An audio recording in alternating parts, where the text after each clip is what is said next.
Welcome to the Soul Science Nutrition Podcast, where you'll discover that when it comes to your health, you're so much more powerful than you've been led to believe. And now, your host. She's a holistic nutrition and lifestyle coach, chef, author, and yogi, Christine O'Casey. Hello, and welcome to the Soul Science Nutrition Podcast. I'm Christine O'Casey. Thanks so much for tuning in today. Today's special conversation is all about stepping into our human potential.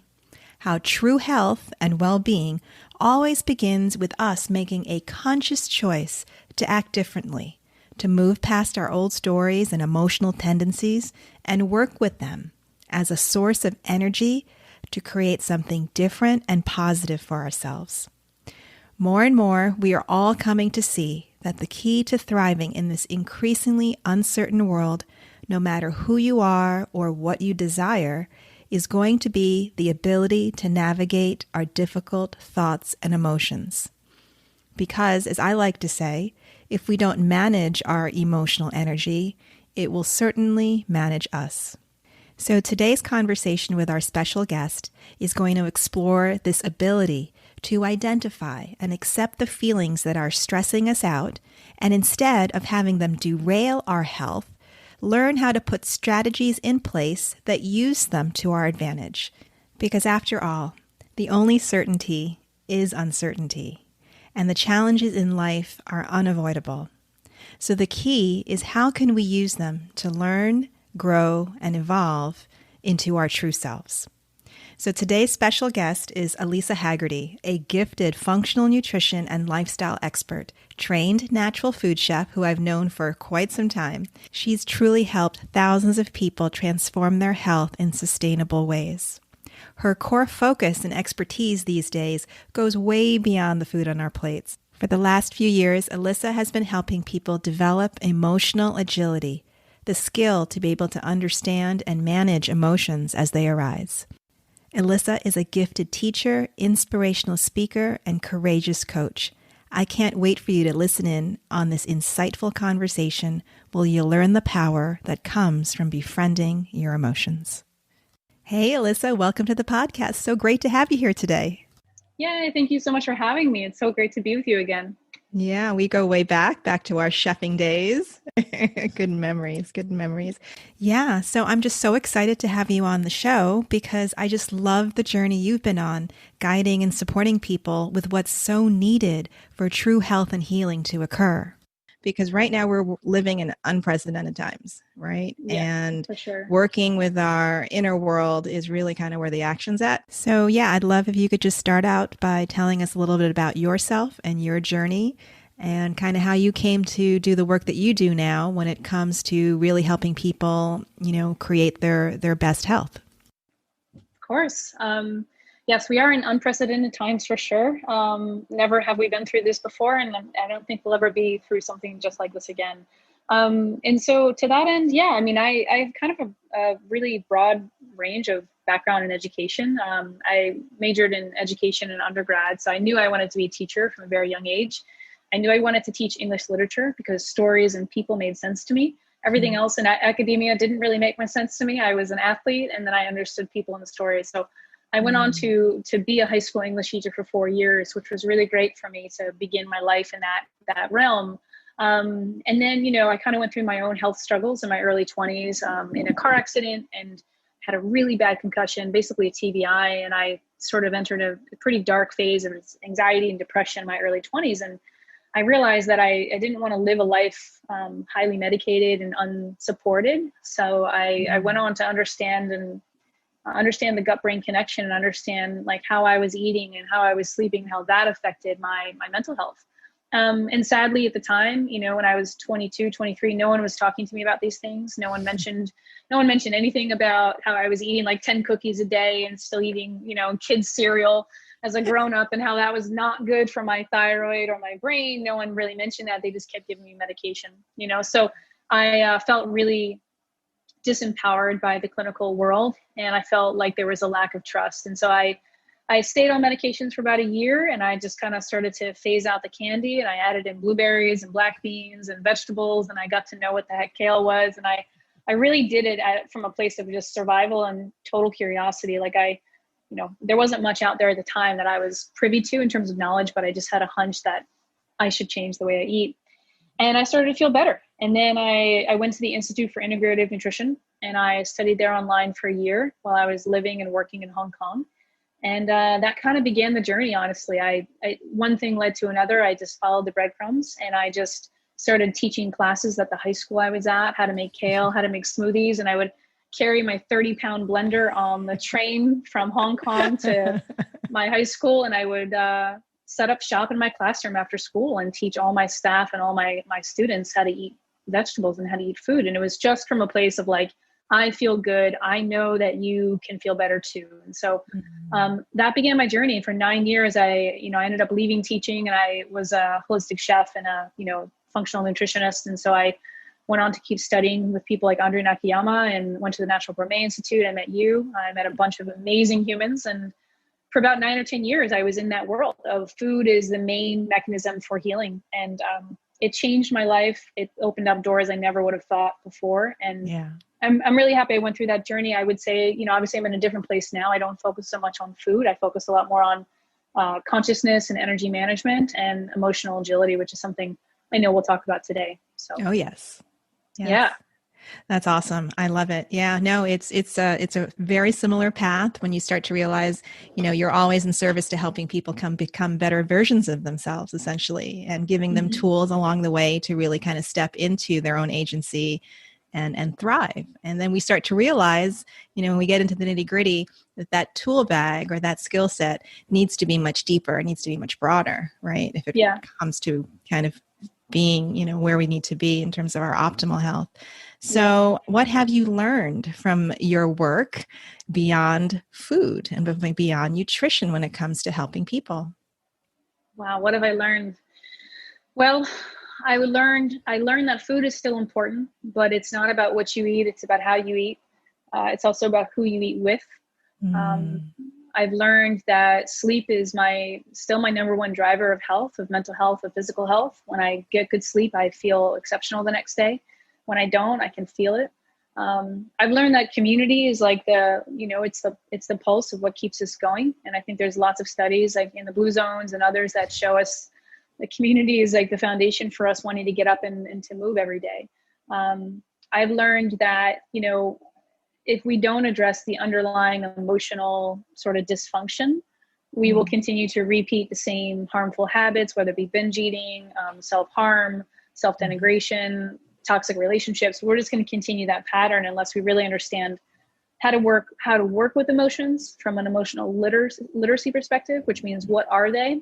And then from an emotional intelligence perspective is how do we play with them? So that's sort of the space that I'm in right now. And the last thing I've learned more recently in the last year or two is that when I'm really serious, I'm suffering. And when I learn how to play and when I learn how to be lighthearted, it's a joyful experience. And I think that's kind of where I'm at is if I'm serious, I'm suffering. If I'm playful, I'm one with life. I'm enjoying life. I'm making sense of life in a more kind way.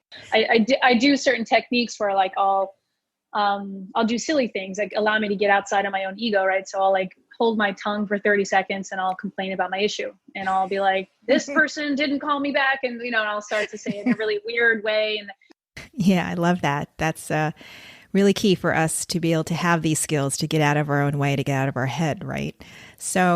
But let's dive into what you mentioned as emotional literacy and then talk some about emotional intelligence. So I know that when it comes to what you do, you spend a lot of time talking to people about being emotionally agile. What do you mean by this? Well, I think it's the first step of emotional literacy, right? Which is what do emotions mean?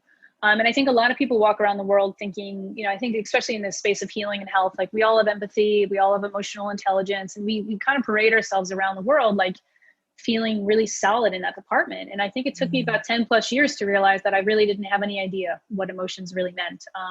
I sat with them, I kind of played with them a little bit, but basically I was avoiding them by, running really fast, drinking matcha, throwing myself in ice buckets to avoid. And so those are all my biohacking approaches to like escaping the human condition. And I will say that they were helpful and they helped me surf the waves, and they were very instrumental, and I still do them. But Yes. where I'm at now is I do them from a place of like self-love and curiosity and connection. I connect with people when I do these things. I'm not doing them to like become a better version of myself. I'm doing them so that I can love myself exactly as I am now. And so getting to emotional agility to me is a concept I know that is floating around there in the world, but the way I view it is it's the ability to be aware and agile of our relationship to emotions so that we can face whatever arises in life with confidence. So emotional agility to me leads to emotional confidence. And that's important because I think we've learned our whole lives that life is transient, things will change, you're going to lose the job, the partner will leave, you'll get a lot of money, you'll lose a lot of money, and that's just the nature of life. And how are we going to surf those waves? And I think that's really the place where I've been the last 3 years, is helping people surf the waves and be agile with their emotions. Thank you. Yeah. And being an athlete, I guess that's a really powerful metaphor, right? Mm-hmm. Being agile is being able to kind of pivot, see things for where they are, kind of develop a strategy as a result of really kind of understanding, what's going on, and making it work for you, right? As opposed to kind of being in reactive mode, which is really what you're talking about when it comes to those habits and behaviors. We get very reactive. So now this requires a different understanding of what emotions really are. So help us understand, what are emotions and how can we work with them in a more constructive way? Yeah, no, they're basically one of the forms of our highest intelligence, I think. Diana Chapman, who wrote the book, The 15 Commitments to Conscious Leadership, speaks about Gay and Catherine Hendricks in their leadership books. And they all kind of agree that emotions are emotion or energy in motion. So they're just energy. And that's all they are. They come and they go. And neuroscience tells us, that ultimately emotions last up to 90 seconds in the human brain and the physiology. And once they go past 90 seconds of them consuming you, it means that you're carrying on a narrative and a mental story that is perpetuating the story. So physiologically, anger, sadness, anxiety can arise, and they're only going to live in your neural pathways for the maximum amount of 90 seconds. By and large, this is barring like serious trauma and tragedy, like a car accident or like something really, really eminent. But our day-to-day life is something that we can surf on and on again for 90 seconds. And so I like kind of approaching it that way because I feel like it's digestible. It makes people feel like they can cope and become friends with their emotions and not have to have a PhD. You don't have to have a PhD in neuroscience or psychology to become friends with who you are when you're filled with anger and who you are when you're filled with sadness. It just takes a lot of, curiosity and compassion. So that's how I think about emotions as really gifts, as long as we learn how to understand what the heck they mean. So, okay. So understanding what they mean requires us to be curious and have compassion. And I love the science, of course, understanding that we do have this inherent ability within ourselves. We don't need a neuroscience degree or a ton of psychology to understand how we can shift some of these things within us. So when you work with your clients, let's pick an emotion, let's pick anger. And someone says, I'm just noticing I'm experiencing a lot of anger these days, and it's really taking its toll on my health and my ability to care for myself. What are some practices or some insights that you share with your clients to help them through that in order to be more emotionally agile? Sure. Let's just also say right now that anger is the most ugly emotion to my experience. I think also in the Western culture, it's ugly.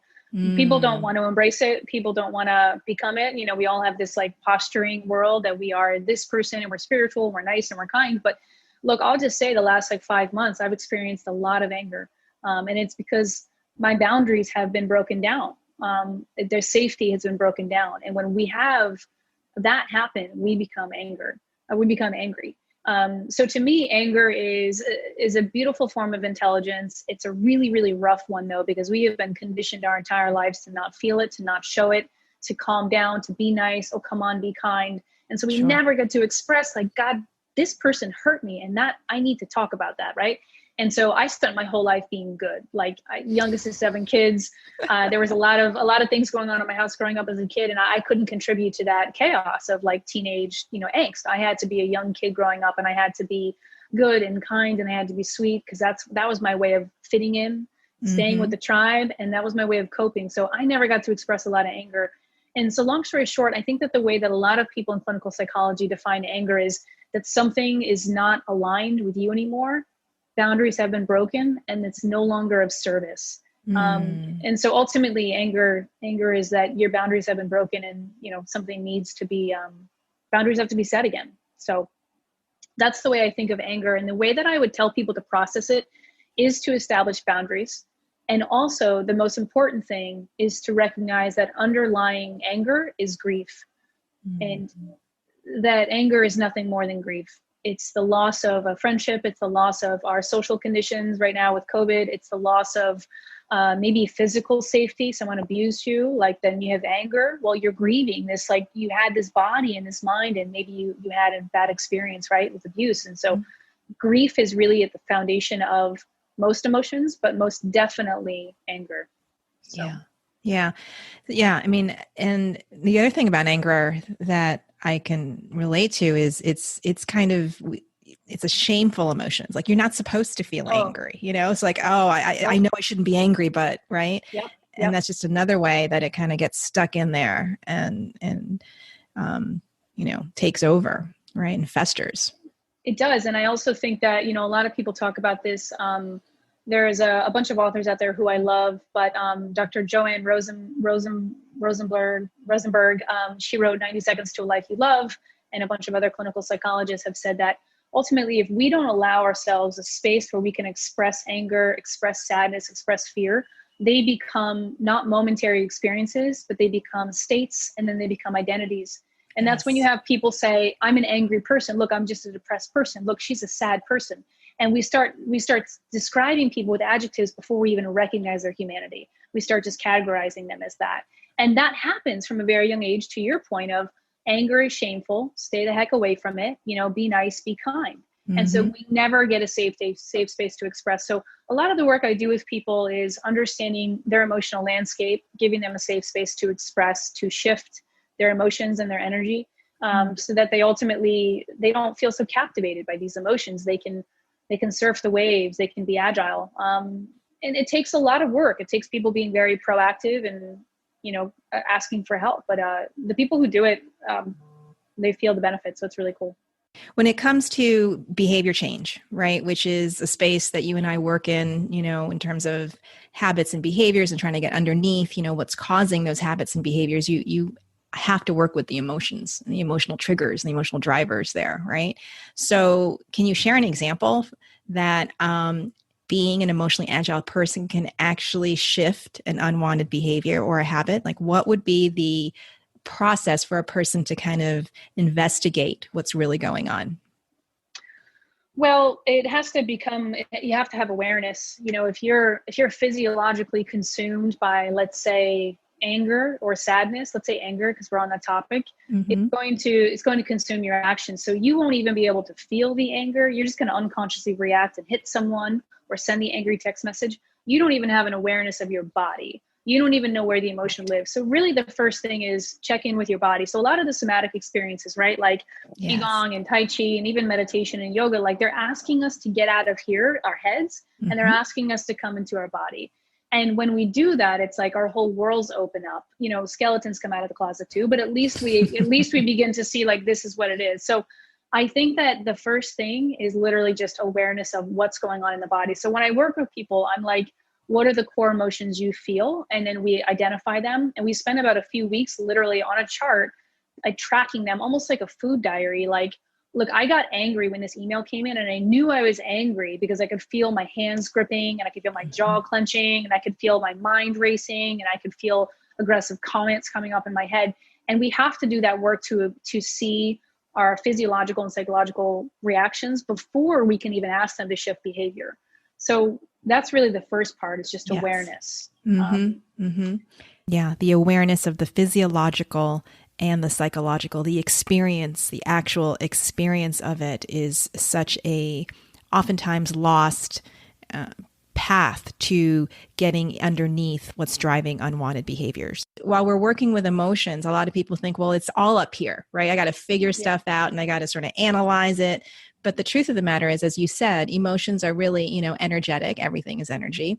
And they live and they show themselves, through this beautiful design that we have, right? They impact, like you said, we clench our jaw, we clench our fists, we get really hot, Part of working with the emotions is kind of teasing all the different components that are going on, right? So the somatic is a huge part, which I think is why working with a more holistic approach to emotions naturally lends itself to, working with the body. I do, as you know, Kundalini yoga, and one of the benefits of that is, in many ways, it's a lot easier to change our mind by working with the body. It's very hard to change your mind with your mind, right? Yeah. It really doesn't work very well. Not going to happen. Yeah. It's not going to happen very well. I think there's a lot of quotes out there saying, you can't solve a problem with the same thing that created it. Yeah. So I think that some of the things after I help people understand, to identify their emotions, how they show up in their body, and then there's a safe space to express them, whether it be with me or by themselves or in the shower or the pet, they can actually express and talk about what they're feeling. That's the second big thing. And then the third thing around actually changing behavior is understanding how to process them in such a way that is purposeful. So you can express and vent for 20 minutes, or you can express and actually therapeutically put on a clock for 2 minutes. And like I said, do a lot of things that are more playful. So you can, one thing I do is I told you, hold my tongue and complain about the issue for 30 seconds. Yeah. The other thing I'll do is flap my arms like a bird around the apartment and sing a song about the issue that I believe I have. Yes. So a lot of these things are, again, there are definite traumas where an emotion happens, someone hit you and you have an emotion, someone cursed at you and you have an emotion. Those things are valid. However, after 90 seconds, we get to decide how we process and how we express them. So one of the things I have found most helpful is learning how to be playful with our expression, is to honor it. I'm feeling this anger, I feel hurt, and to express it, but then to say how can I play with this? Because like I said, when things are serious, we're suffering and there's just no way around that. And we can ask ourselves, do I want to continue to suffer? Or do I want to live with a little bit more joy and lightheartedness in this life? And if we want to live with joy and lightheartedness, I think we have the option to play. And so, all of the spiritual texts kind of go back to, in a lot of the work in clinical studies, is not only honoring the emotion, expressing it, but learning how to play with it, learning how to transform that energy. So there's just a bunch of techniques I do beyond breath work and beyond exercise that I've learned help me get out of this serious construct in my mind so that I can actually be in a space to choose a different behavior. So let's talk about life and relationships. So let's say you go through a breakup. Your initial reaction is anger, it is sadness, it's devastation, it can feel like alienation, to be honest. It's really hard. And your initial reactions aren't this is so cool, let's play with this, let's just talk about it, let's just start a movie about this. That's not going to happen, right? Even for me, I go through them and it's just hard, there's no way around it, it feels jarring. But days after, I'm able to kind of get a space from this, and I'm able to I'm able to actually play with my emotions. And I maybe not say it to the person, but I'll say it to myself or my cats or the people who I feel safe with. Is I'll go through cycles of let's role play this, and let's bring as much joy and lightheartedness and play to this as I can. And the other thing I do that's fun with transforming emotions, transforming this energy is, and this is a technique I got from the 15 Commitments to Conscious Leadership, is I'll write a script on how to teach you to have my problem. So if I have a problem, let's say a breakup, and I feel used, or I feel discarded, or I feel whatever the narrative is in my head, if that, and let's say that's a serious problem to me and I'm pissed off about it, right? And it's consuming my time and energy. Then I'm going to write a script and I'm going to tell you, Christine, how to get my problem. I'm going to get this. You're going to have the same problem I have, because you're going to keep attracting people who are emotional unavailable, who are, not curious, who don't see your value, who whatever. Or I'm going to keep doing this by perpetuating the same things. And I'm going to keep this problem by complaining to every single person in my friend circle about the problem. And I'm going to show you how to get my problem, because my problem is serious and my problem is a big deal. And once I write a screenplay around my problem, I start to see that I am the central figure in this freaking movie, and I can either remove myself or I can shift how I show up in the world. It just allows me to get space and to see that I'm not a victim. These things are happening, and I get a chance to say, how can I play with this, right? It's huge. That's huge. And that's why I love the pathway through ultimately is this, you reclaim your sovereignty, is you recognize you're not powerless. You step out of being a victim when it comes to your circumstances, or at least the story about your circumstances. And that's very empowering. So I love the fact that we need to talk about awareness, and awareness means kind of becoming that observer, stepping back, kind of looking at what's really going on, and seeing ourselves as kind of the center figure in the story is a huge one, because usually it's everybody else is taking center stage, right? Blaming everybody. Yep. Yeah. I'm blaming everybody. And I think when I'm in that space, it's like, we are the directors of our own movies, the directors of our lives. But when I say that, I want everyone listening to understand that this is a practice. Like, I have to do this every single day, in small ways, in big ways. This isn't something you can know intellectually. You got to do the work. It could be as light as you get a parking ticket, and then, well, like, how do I play with that? What's the movie I'm creating in my head around this? What's the narrative, that I'm creating? So you do have to work with it very proactively. And trust me, there's days where I still get consumed by emotions, and there's still, times in my life where it's really hard to work through things. But I think that's where I stopped with understanding that avocados were the pathway to like better mental health, and understanding that avocados are a really good place to start, because you definitely don't want to solve any problems with like low blood sugar, right? But then what? Like, how do you do this? And so that's a space that I'm in, and I think it's a fun space. I think it's really relevant for any situation in life, and most people, if they're willing to do some curious digging, they find that they're no longer the victim. They're in charge of their life, which is a good thing. It's all about choice. It's all about choice. And to your point is, that's why it's still a useful place to start, is around, food and our habits, and how foods are making us feel, or how we're not taking care of ourselves, or whatever it is, because it's the first level of, wait, what can I do to change? I don't like what's going on. I want to be experiencing something different.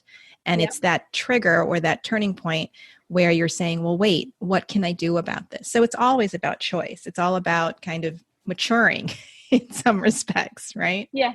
Yeah.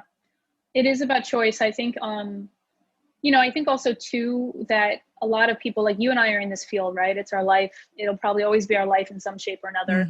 And there's a lot of people who don't have the education and resources that we've committed to getting for ourselves. And so I think that for anyone listening who doesn't feel like they actually feel like captivated by their emotions, or they feel captivated by their situations, like, that's okay. That's how we all began in this. This is exactly what happened to me when I was 22, and a car hit me and I was unconscious for 3 hours, and then my life fell apart, but I decided one day I made a conscious choice that I don't believe life was supposed to be like this for me. I believe it was supposed to be better and sweeter and more adventurous. And it was a belief system that led me into healthcare. It wasn't that I had the answer, and still I don't. It's every day I'm learning new things. But I think that if people feel overwhelmed by the concept of it being a choice, I think that what we probably are encouraging you to do is think about the belief system behind your actions. And that will allow you to have different choices and different pathways.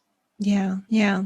One of the things with emotions that's interesting is when we have strong emotions, looking at them as messengers, or looking at them as telltales, they're telling you they reflect back something that you feel strongly about. They reflect a belief, a core value, which may or may not be serving you or not, right? But they give you that window into, well, why am I feeling so angry about that? Or why am I feeling so, stressed out about this?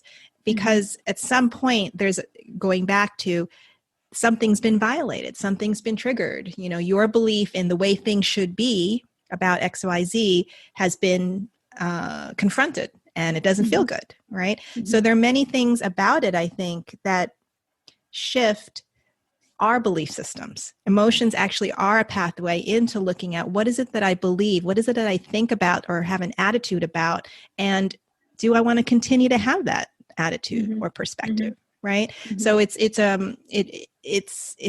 I think what you're talking about is, we're not making emotions go away. We're not trying to say that they're bad. There are no good, bad emotions, which is a whole other conversation, right? Because there's usually, these are good emotions, these are bad emotions. They're just neutral. And at the end of the day, they're just, again, information. for us to learn more about ourselves and decide, like you said, to your point, that maybe we want to be experiencing something else, something different. Yeah. I think it's really important, to stress that is like emotions are your compass ultimately, or they're one compass, right? Because there's also a space in yoga and meditation where you can get beyond emotions and you could just have an inner knowing, right? Which is sort of its own conversation. But I think that for most of us, they are guiding us every couple hours to check in and ask ourselves the critical question is, do I want to have this experience? Yes or no? Yeah. And am I willing to play and to shift with my emotions? And most people are not willing to shift. Most people are not willing to play with their emotions because maybe they don't have the resources or knowledge. And also because they love their story. They love the story of being a victim. They love the story of who would they be without it? My God, some people literally won't achieve goals because their whole life is, their brain is, sort of an associative organ. It's a story making organ and it's designed to have you fixate on a problem. And so if you solve that problem, if you solve that emotional distress, then who the hell are you? Right. So I think that's also something to become aware of is like our emotions are addictive. They actually produce a neurochemical response in our body and our brain. And we become addicted to that. So, like the work of Joe Dispenza and other people out there are about like, what are the emotions you want to experience and how can you actually daydream and fantasize about having that emotion, having that life. And then your body becomes that emotion and you actually begin to shift your physiology in the moment by just daydreaming about something beautiful. And I think we've all done that. We fantasize, we get excited about a really big success story in our life or vacation, and we can feel our body getting lighter. And that's actually, you're doing the work of like programming your brain for a better emotional state. And it's really cool that it's an option for us to do every day. And sometimes it's exhausting, but sometimes it's mostly really cool. So yeah, no, I love that. That's pretty powerful stuff when you talk about it, because that's the whole thing, right? It really is an opportunity for us to evolve and to kind of come into a deeper awareness of, what's possible, for creating our reality, for creating the quality of our life. I think it's fair to say that we have emotional tendencies. We all have emotional tendencies. And I think it's that space, that we want to have some shifts in, as if we are operating from our emotional tendencies, our emotional habits, I guess, rather than from something else. And I guess that's something else I've come to know is it could be intuition, but not intuition in a psychic sixth sense thing, but intuition meaning the wiser part of ourselves, the part of ourselves, to your point, that inner knowing. That's something that is not a story, but something that really is kind of within us, our body wisdom, our just our higher self. I think that's kind of, for me, when it comes to finding a place to work with our emotions, ultimately that's what we want to be in charge of is, there's another capacity, I think, within us that can have a little bit more influence and create just a lot more, as you said, sweetness, joy, and pleasure in life, right? Yeah. Well, I think that the body doesn't lie. I mean, I think that's the answer, say that all right? the time. Doesn't lie. So I think that when we're really courageous and willing to tap into what is my body saying about this decision, I mean, it will literally tell you. And that's why, again, the somatic experiences we've mentioned, like breath work and yoga and movement, and these are like the core foundational elements of beginning to craft emotional agility, frankly, because they're asking you to come into your body. But, if you have a big decision, your brain can come up with 1,000 reasons why you should do it and why you shouldn't do it. Always, for now and forever. It's the brain's job is to give you the full 360. And the body's job is there to report on it and is to tell you absolutely no or absolutely yes. And so I think that's really important for people to realize is that wisdom could be sort of like a cognitive communication on some level. It could come across in a dream. It could come across in many different ways. But I often find that if I just listen to my body or reflect on what my body was telling me, when I said yes to things I didn't want to be a part of, or when I said no to things I actually cared about, my body was like, oh, like I wasn't there. I wasn't a full body yes, like a jump up and down yes. And I think we all know that feeling. I think anyone listening can think about the one time in their life where they're like, absolutely, I need to be a part of this project.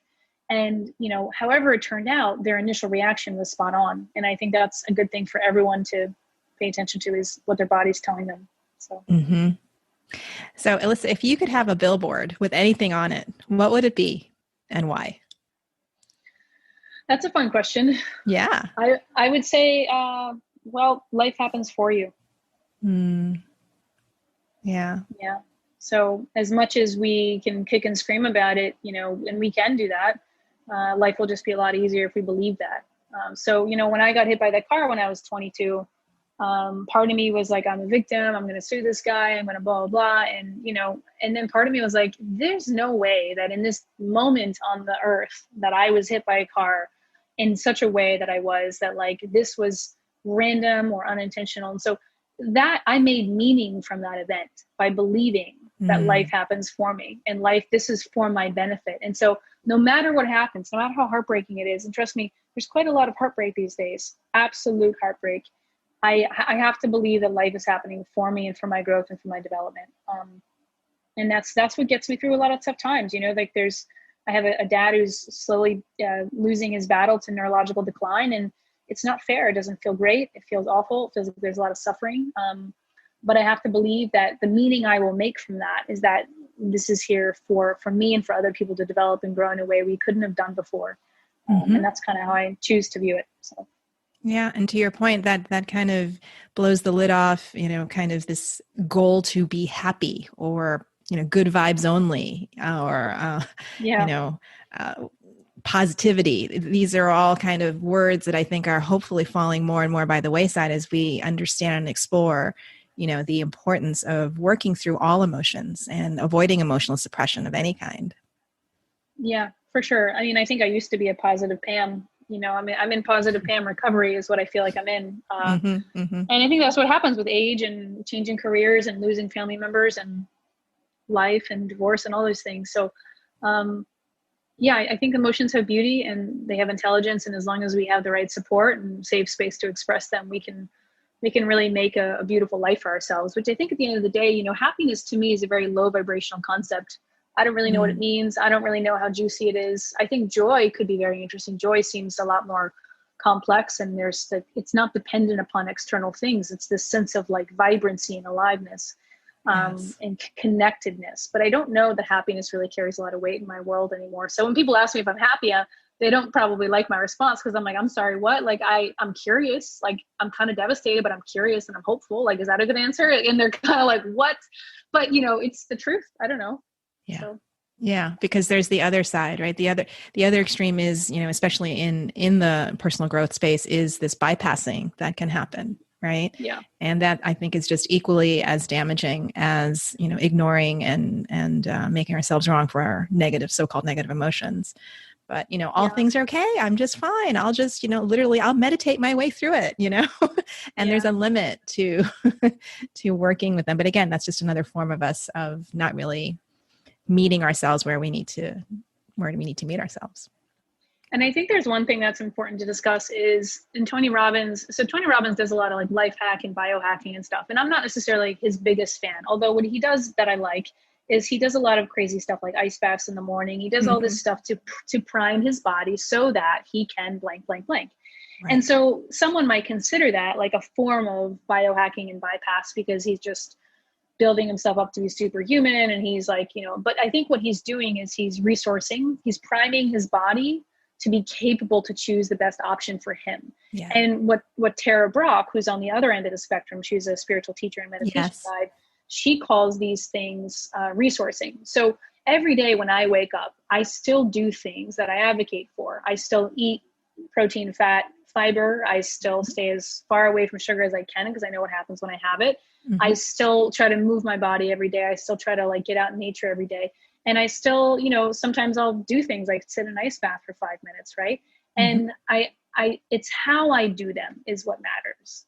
It's not that I do them. So the context of my consciousness matters. So I'm coming into an ice bath now because I'm, again, curious. I have friends that I'm doing it with. I have a community.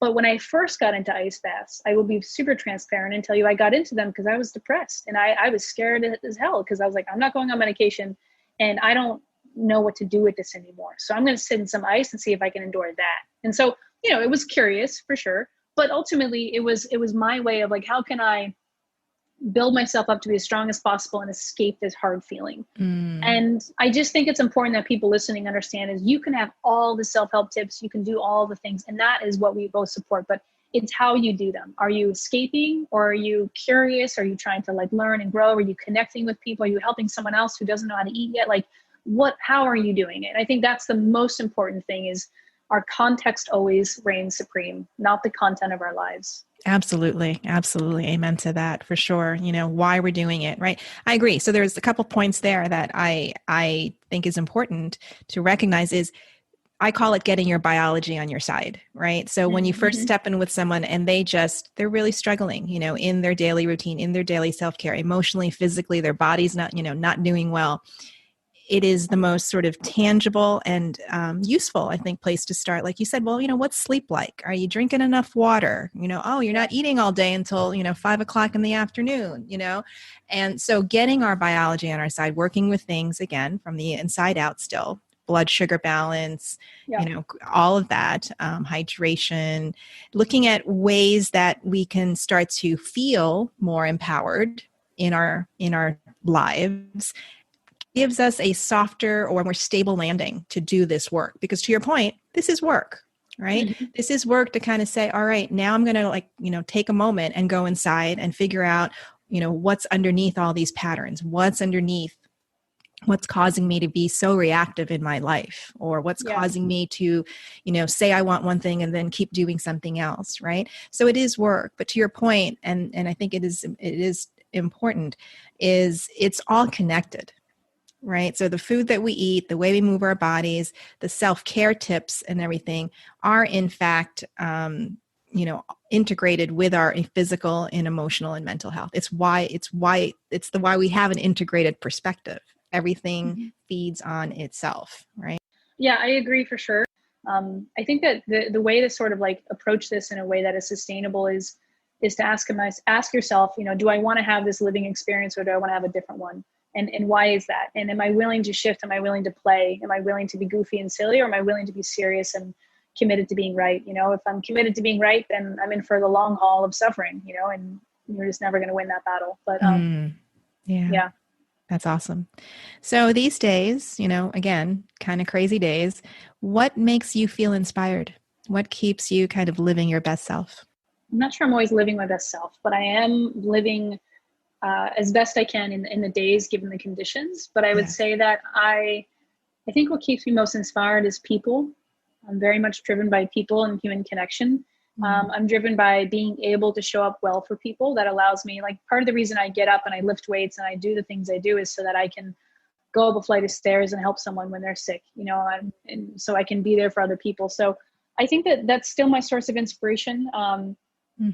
My other source of inspiration is that, we are all in this together right now. There's no one in the world that the pandemic has, scooted around and avoided. Everyone's affected in some way. It could be health-wise or financially or socially, in very, very big ways. So I think I'm inspired by the fact that I know if I'm having hard moments and hard days, I know that other people are too. And, my life has been dedicated to trying to make sense of ugly and hard stuff. And this is sort of another really big chapter in that world. And I'm curious to see how I work with this time and how I play with it so that I can continue to help others ultimately.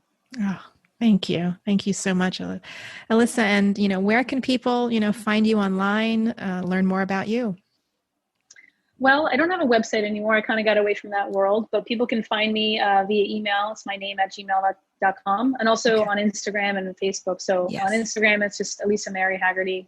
It's my full name. It's who I am.